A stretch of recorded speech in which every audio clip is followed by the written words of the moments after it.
Hi guys, welcome back to my home theater tour videos, and this will be an update video that's been a bit overdue. It's now February, and I think my last video was probably November. So I'm just going to take you around and show you some of the things that have changed since I last updated you. Let's see, the projector's still up here doing its thing, doing great. I got it about 5 months ago, and it's still fantastic. I know some people have commented on my strange mounting approach. And as I might have mentioned in another video, it was really the only option I had because this ceiling, there's no attic, there's nothing. It's like an inch from here is a roof. This is a trailer, and you just got to deal with that. Plus, I'm renting, so I can't really put bolts in the ceiling. So those are my reasons why it's mounted so weird, is because that's just the only way I could figure out how to mount it and not get in trouble with who I'm renting from. But anyway, it's only temporary. Hopefully this year I'm going to be moving and buying my own house if everything works out right. So anyway, back to the trailer theater tour. Let's see. Well, one of the things you might notice is the lava lamp. And I bet there's already people arming their comments ready to tell me how stupid it is to have it in front of the projector screen. That's okay, because I like it there. I originally got it for my game room, or the classic game room, but I liked it so much I wanted to have it in our main area, and I couldn't really think of another place to put it other than right there. Nova, what was that for?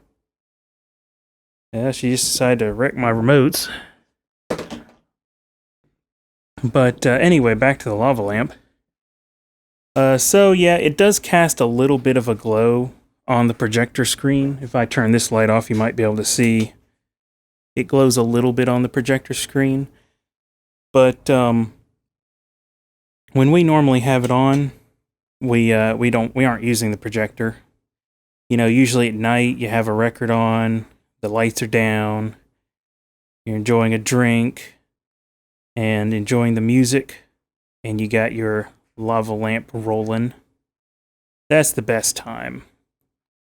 And you know, okay, and a lot of times I'll have it on, like if we have a video game on the screen or something that really, you know, isn't going to be affected by a little orange glow on the screen, or something I don't care about. If we watch a serious movie, if we're watching a movie or something, and we want the theater experience, the lava lamp's off, and it doesn't encroach on the image itself, because the image cuts off right near the top here, so it's like right in line with it. But anyway, yeah, pretty groovy. I did do a lot of research into lava lamps before I bought it, and of course I've read all about the the unfortunate fact that official lava lamps are made in China now, which is not cool, and all that. But ultimately I got one because the only alternative is like flying to Britain to buy one from the real from the real company. So it works really well, though. I'll say I think they have improved the formula in the last couple years. I think the ones that were made between 2003 and maybe 2013 were the ones that were bad and no one liked. And I think since then they have improved the formula because, well, I don't know if it's completely warmed up yet or not. Once it's full blown heated up, it looks really good. Has lots of activity, bubbles moving up and down. So, all in all, I still recommend lava lamps. Though if you have the opportunity to get a real one from Britain, that's made in Britain. Those are the best. You lucky Brits, you. So anyway, that's the lava lamp side of things. You might have noticed that this looks a lot more PC-ish, and that's because last week I decided to go ahead and switch Kodi back to Windows 8. And, it was a hard decision because I did like Kodi. I liked the convenience. I liked being able to use the remote easily and flip through things. But ultimately, there was things I wanted to do that Kodi couldn't do.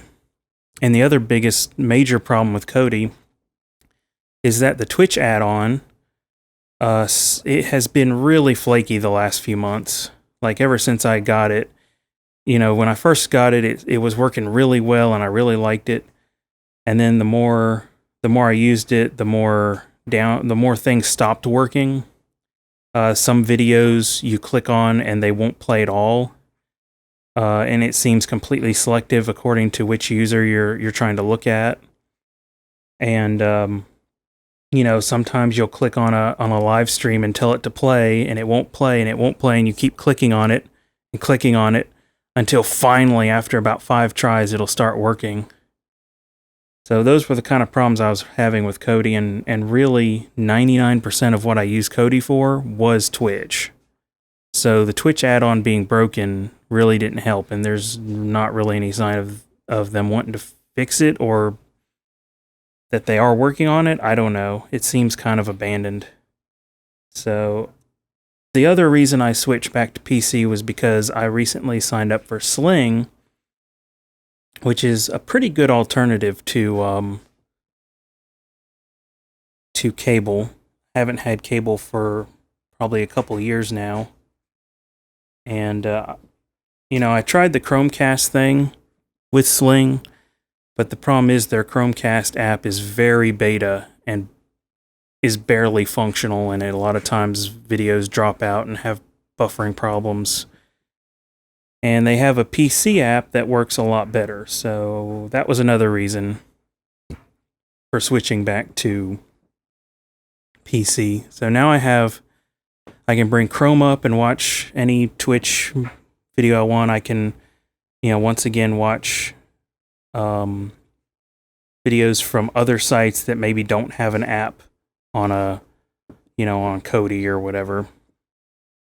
I also have Winamp, which is connected to my desktop server, and that will stream like any of my FLAC files from my library.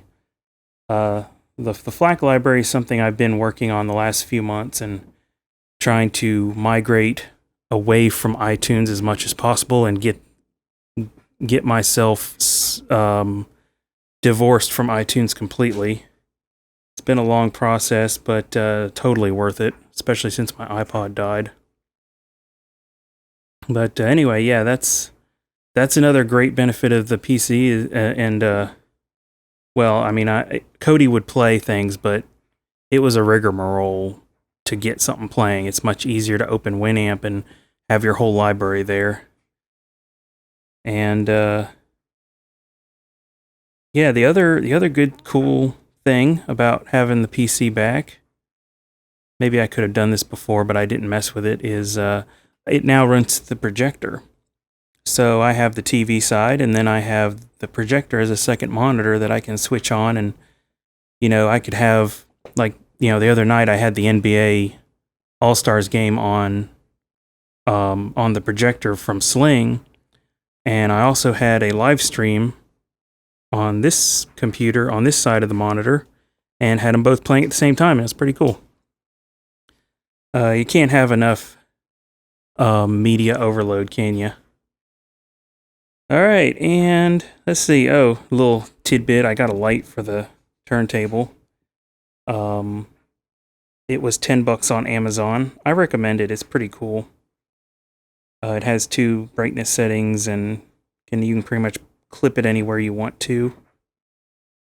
So yeah, I just wanted something that would light up the record while it's spinning.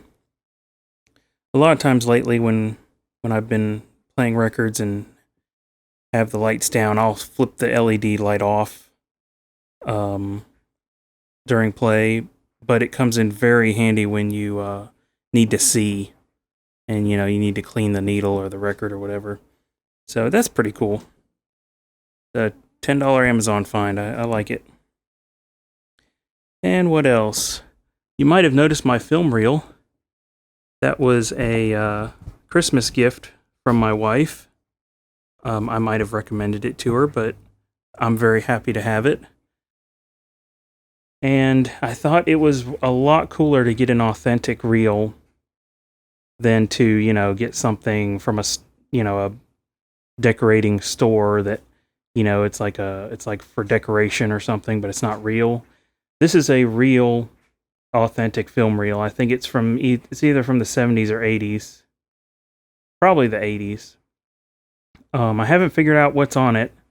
Pretty much the eBay seller gives you a random reel for $35 free shipping, and there's no indication of what's on it or anything like that. It's just meant for a decoration piece. But it seems to be in really good condition. And, if you look here, you can kind of see that there's a scene with a car going on. It's like a little yellow 80s car or late 70s car.